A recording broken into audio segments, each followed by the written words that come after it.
Hi friends, welcome back to our channel. ఇవాల్టి simple and tasty recipe వచ్చేసి కోడి పులావ్ని ఇలా రెడీ చేసుకోండి. అచ్చం బిర్యానీ లాగానే చాలా రుచిగా ఉంటుందండి. బిర్యానీ కంటే టేస్టీగా రెడీ చేసుకోవచ్చు ఇంట్లో ఉన్న వాటితోటి. ఇక లేట్ చేయకుండా ఆ ప్రాసెస్లోకి వెళ్దామా.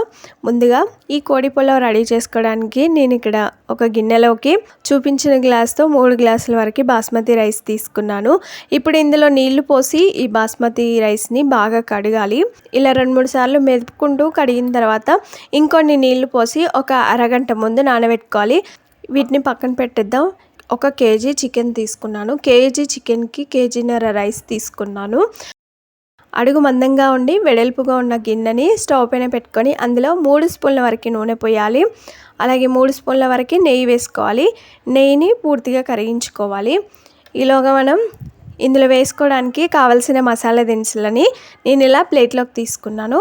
చూడండి, కొంచెం బిర్యానీ ఆకు, దాల్చిన చెక్క కొంచెం తీసుకోవాలి, 2 బ్లాక్ ఇలైచి, కొంచెం జాపత్రి, ఒక 1/2 టీ స్పూన్ కంటే కొంచెం తక్కువగా అంటే ఒక 7-8 లవంగాలు, బిర్యానీ పువ్వు ఒక 2 తీసుకున్నాను, గ్రీన్ ఇలైచి ఒక 4 తీసుకున్నాను, అలాగే ఒక 1/2 టీ స్పూన్ వరకు మిరియాలు, ఒక 2-3 మరాఠీ మొగ్గ, స్టోన్ ఫ్లవర్ అండి, అదే బండ పువ్వు అంటాం కదా. ఇవే కాకుండా మీ దగ్గర ఎలాంటి మసాలా దినుసులు ఉన్నా కూడా వాటిని కూడా వేసుకోవచ్చు. నెయ్యి మొత్తం కరిగిపోయింది కదా, నూనె కూడా వేడైపోయింది. మనం తీసుకునే ఈ మసాలా దినుసులు అన్నిటిని కూడా నూనెలో వేసి కొద్దిసేపు ఫ్రై చేసుకోవాలి. తర్వాత ఇందులో సన్నగా పొడవుగా తరిగిన ఉల్లిపాయ ముక్కలు వేసుకోవాలి. సాజీరాను కూడా వేసుకోవాలండి. జాజికాయ అండి, జాజికాయని చిన్న ముక్క తీసుకొని దాన్ని మెత్తగా దంచి సాజీరా వేసిన తర్వాత అందులో ఆ పొడిని వేసుకోవాలి. ఇలా జాజికాయ పొడి వేసుకుంటే పులావ్ అదిరిపోతుంది టేస్ట్ మాత్రం. ఉల్లిపాయలు మంచి బ్రౌన్ కలర్ వచ్చేంత వరకు బాగా ఫ్రై చేసుకోవాలి. కొద్దిసేపు అయిన తర్వాత చూడండి, ఉల్లిపాయలు కొంచెం కలర్ మారాయి కదా. ఇలా వచ్చిన తర్వాత ఇందులో పచ్చిమిర్చిని వేసుకోవాలి. అలాగే సన్నగా తరిగిన పుదీనాని, అలాగే కొంచెం కొత్తిమీరని కూడా వేసుకోవాలి. పచ్చిమిర్చి, పుదీనా, కొత్తిమీర ఇవన్నీ బాగా ఫ్రై అయిన తర్వాత ఇందులో అల్లం వెల్లుల్లి పేస్ట్ వేసుకోవాలి. ఇక్కడ నేను పెద్ద స్పూన్తో 1.5 స్పూన్ వరకు అల్లం వెల్లుల్లి పేస్ట్ వేసానండి. మనం తీసుకున్న కేజీ చికెన్కి అలాగే కేజీన్నర రైస్కి ఈ మోతాదు అల్లం వెల్లుల్లి పేస్ట్ అయితే పడుతుంది. అల్లం వెల్లుల్లి పేస్ట్ వేసిన తర్వాత పచ్చివాసన పోయేంత వరకు బాగా ఫ్రై చేసుకోవాలి. ఇందులోనే 1 స్పూన్ వరకు పసుపు వేసుకోవాలి. ఈ పసుపు, అల్లం వెల్లుల్లి పేస్ట్ పచ్చివాసన పోయేంత వరకు బాగా ఫ్రై చేసుకోవాలి. ఇవి బాగా ఫ్రై అయిన తర్వాత కడిగి పెట్టుకున్న చికెన్ వేసుకోవాలి. ఇక్కడ నేను చికెన్ పెద్ద ముక్కలు తీసుకున్నానండి పులావ్ కోసమని. బిర్యానీకి వేసుకునే సైజ్ అంతా కాకుండా కొంచెం చిన్న సైజులో ఈ చికెన్ని కట్ చేసి తీసుకున్నాను. చికెన్ వేసిన తర్వాత ఒకసారి బాగా కలుపుకోవాలి. చికెన్ని బాగా ఉడికించుకోవాలి. మధ్య మధ్యలో కలుపుతూ బాగా ఉడికించుకోవాలి.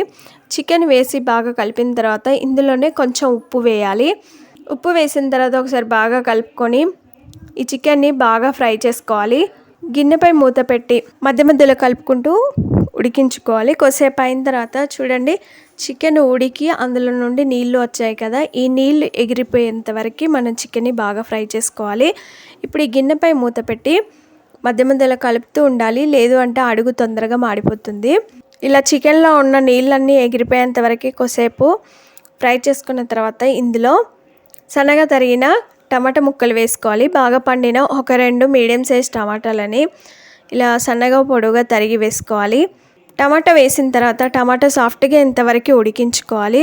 గిన్నెపై మూత పెట్టి టమాటా సాఫ్ట్గా ఎంతవరకు ఉడికించుకోవాలి. కొద్దిసేపు అయిన తర్వాత మూత తీసి చూద్దాము. చూడండి, టమాటా ఉడికిపోయింది కదా. ఇప్పుడు ఇందులో కారం వేసుకోవాలి.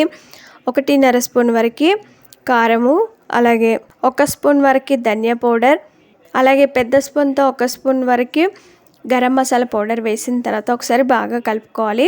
ఇక్కడ నేను చిన్న స్పూన్తో 2 స్పూన్ల వరకు ధనియా పౌడర్, 2 స్పూన్ల వరకు గరం మసాలా పౌడర్ వేసాను.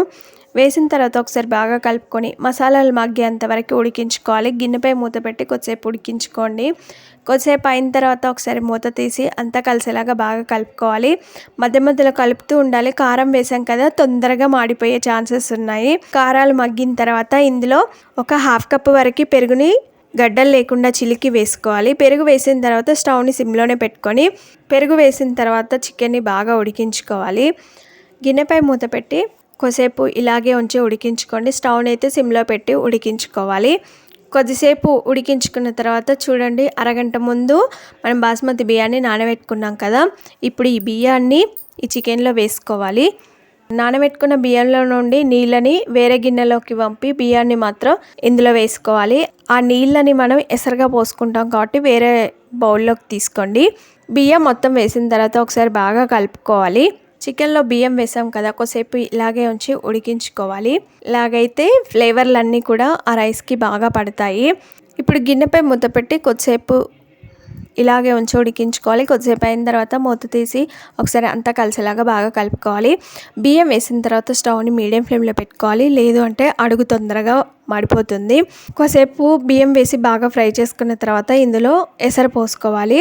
ఇక్కడ ఎసరు నేను 3 గ్లాసుల బియ్యానికి 4.5 గ్లాసు వరకు నీళ్లు పోసానండి.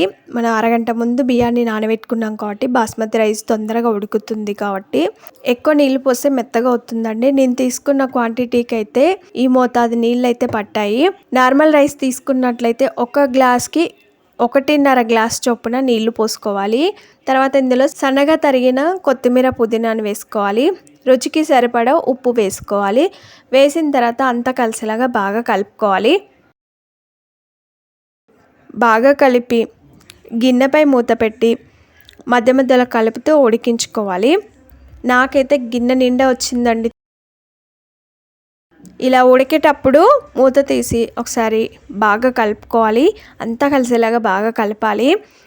అడుగున మెత్తగా కాకుండా అంత చక్కగా కలిసిపోతుంది. లేదు అలాగే ఉంచినట్లయితే అడుగున మెత్తగా అయిపోతుంది. పైన ఉన్న రైస్ అనేది గింజలుగా అలాగే ఉంటుంది. కాబట్టి ఇలా బాగా కలుపుకోవాలి. ఇలా కలిపిన తర్వాత ఎసరు మొత్తం గుంజుకున్న తర్వాత ఇప్పుడు ఈ రైస్ని తీసి పక్కన పెట్టేద్దాం. గుమగుమల వాసన వస్తూ అచ్చం బిర్యానీ లాగే ఉంటే మనకి చికెన్ పులావ్ అయితే రెడీ అయిపోయింది. చూసారు కదా ఎంత చక్కగా రెడీ అయిపోయిందో. అన్నంలో నుండి ఎసరంతా ఆవిరైపోయి అన్నం సాఫ్ట్గా ఉడికింది. ముక్కలు కూడా అలాగే సాఫ్ట్గా ఉడికాయండి. సర్వింగ్ బౌల్లోకి తీసుకొని సర్వ్ చేసుకుంటే అంతేనండి. చూస్తేనే మీకు నోరూరుతుంది కదా, ఆలస్యం చేయకుండా మీరు రెడీ చేసుకోండి. ఈసారి బోనాల పండగకి ఇలా ట్రై చేయండి. ఇంటిల్లిపాది కూడా తృప్తిగా తినేస్తారు, అంత బాగుంటుంది. మరి ఈ simple and tasty chicken pulao మీకు నచ్చిందా? ఆలస్యం చేయకుండా లైక్ చేయండి. ఫ్రెండ్స్కి కానీ రిలేటివ్స్ కానీ షేర్ చేయండి. మీరు తప్పక ట్రై చేసి మీకు ఎలా వచ్చింది, టేస్ట్ ఎలా ఉందనేది కామెంట్ చేయండి. Thanks for watching. Bye bye.